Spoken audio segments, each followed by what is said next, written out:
قوم کی حقیقی آزادی کی خاطر عمران خان کو جیل میں 97 روز گزر گئے۔ چیئرمین تحریک انصاف اور سابق وزیر اعظم عمران خان قوم کو حقیقی آزادی دلانے کی خاطر وہ قربانی دے رہے ہیں جو صدیوں یاد رکھی جائے گی۔ عمران خان کے خلاف نہ توشہ خانہ کیس میں کچھ ثابت ہوا، نہ ہی ابھی تک سائفر کیس میں کچھ نکلا ہے، کیونکہ عمران خان پاکستان کی 75 سالہ تاریخ کے واحد لیڈر ہیں جنہوں نے کرپشن کی نہ ملک کا سودا کیا، نہ ہی کسی عالمی قوت کے آلائے کار بنے، اور یہی خوبی ان کا جرم بن چکی ہے۔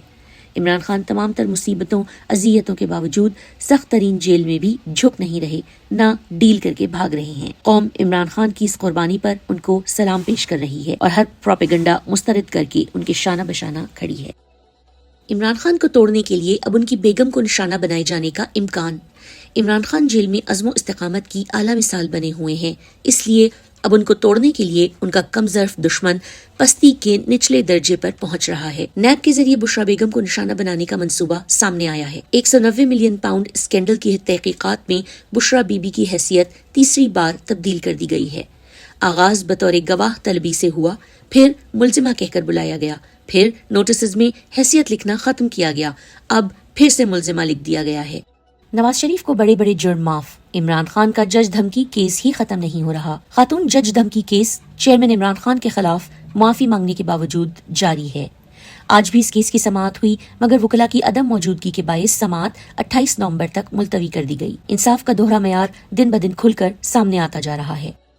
عمران خان کے خلاف میڈیا پر چلنے والا پروپیگنڈا بے نقاب۔ پی ڈی ایم کو جب عمران خان کے خلاف کچھ نہیں ملا تو ان کی کردار کشی کر کے بیانیہ بنانے کی کوشش ہو رہی ہے۔ فرحت شہزادی، بشرا بی بی اور عمران خان پر جھوٹ پر مبنی کیمپین چلائی جا رہی ہے۔ سابقہ وفاقی مشیر برائے احتساب بریگیڈیئر مصدق عباسی نے اپنے ویڈیو پیغام میں بتایا کہ جو رپورٹ کل میڈیا پر آئی اس کی کوئی وقت نہیں، کیونکہ اگر اس میں کوئی مواد ہوتا تو ایسی رپورٹ FBI یا کوئی تحقیقاتی ادارہ شائع کرتا۔ اگر ہم کسی مہذب ملک میں ہوتے جہاں کوئی قانون اور آئین ہوتا تو ایسی جھوٹی رپورٹ شائع کرنے پر ان سب صحافیوں پر ہتک عزت کا مقدمہ چل سکتا تھا اور انہیں جیل جانا پڑتا۔ ایسی رپورٹ کو نہ عدالتیں قبول کرتی ہیں اور نہ ہی کوئی اور ادارہ اسے اہمیت دیتا ہے۔ کوشش یہ ہو رہی ہے کہ کہیں سے عمران خان کے خلاف کچھ ڈھونڈا جائے تاکہ ان کو بھٹو کی طرح سزا دے دی جائے۔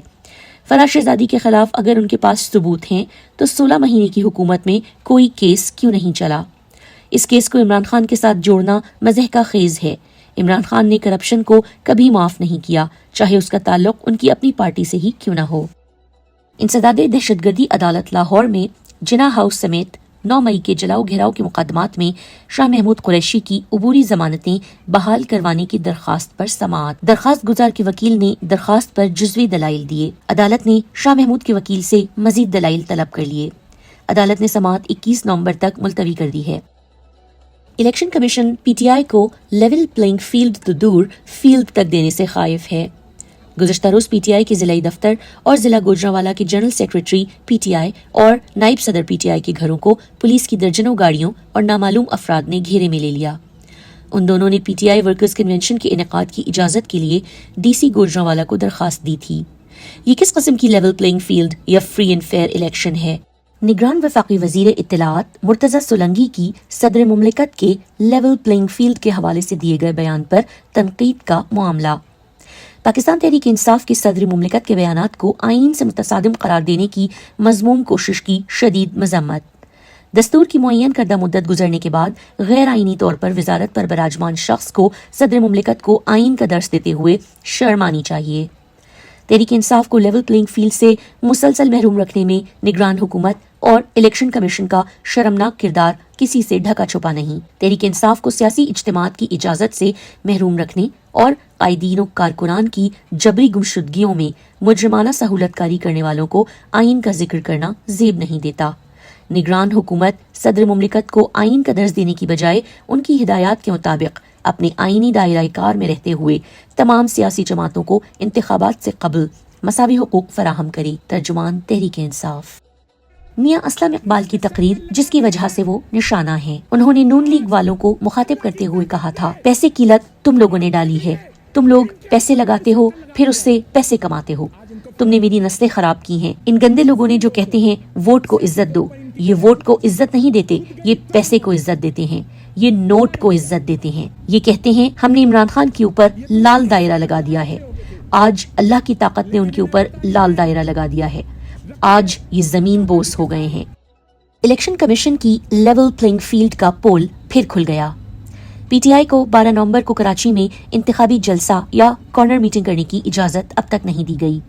یہ ایک سیاسی پارٹی کے آئینی اور جمہوری حق کی خلاف ورزی ہے۔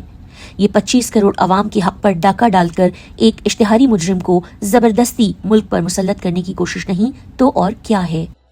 تحریک انصاف کی نہتی خواتین کے خلاف پولیس کے بے بنیاد الزامات۔ عدالتیں ایک کیس میں خواتین قیدیوں کو رہا کرتی ہیں تو پولیس ہر دھرمی کا مظاہرہ کرتے ہوئے نیا مضحکہ خیز کیس بنا کر پھر گرفتار کر لیتی ہے۔ صنم جاوید کے خلاف نیا جعلی کیس زمان پارک پیٹرول بم پھینکنے کا بنایا گیا ہے، جس کی سماعت آج ہوئی اور انسداد دہشت گردی عدالت نے صنم جاوید کا 3 روزہ جسمانی ریمانڈ منظور کر لیا، جبکہ خدیجہ شاہ کے کیس میں بھی آج بھی پولیس چالان پیش نہ کر سکی۔ عدالت نے 13 نومبر تک سماعت ملتوی کر دی۔ 6 ماہ سے غیر قانونی طور پر قید تحریک انصاف کے ورکرز کا انتظار مزید لمبا ہو گیا۔ انسداد دہشت گردی عدالت لاہور جناح ہاؤس حملہ کیس میں نامزد 129 ملزمان کی درخواست ضمانت پر سماعت منگل تک ملتوی کر دی۔ پولیس کی جانب سے مقدمے کا ریکارڈ آج بھی عدالت میں پیش نہ کیا گیا۔ کراچی کے لیے سہ ماہی ایڈجسٹمنٹ کی مد میں بجلی مہنگی کرنے کی منظوری دے دی گئی ہے کہ الیکٹرک کے صارفین سے 46 پیسے فی یونٹ کی اضافی وصولیاں آئندہ 3 ماہ میں کی جائیں گی۔ نام نہاد کریک ڈاؤن کے باوجود مہنگائی مسلسل بے قابو۔ ملک میں مہنگائی کی مجموعی شرح 29.73% تک پہنچ گئی۔ ایک ہفتے کے دوران 20 اشیاء ضرورت مہنگی ریکارڈ کی گئیں۔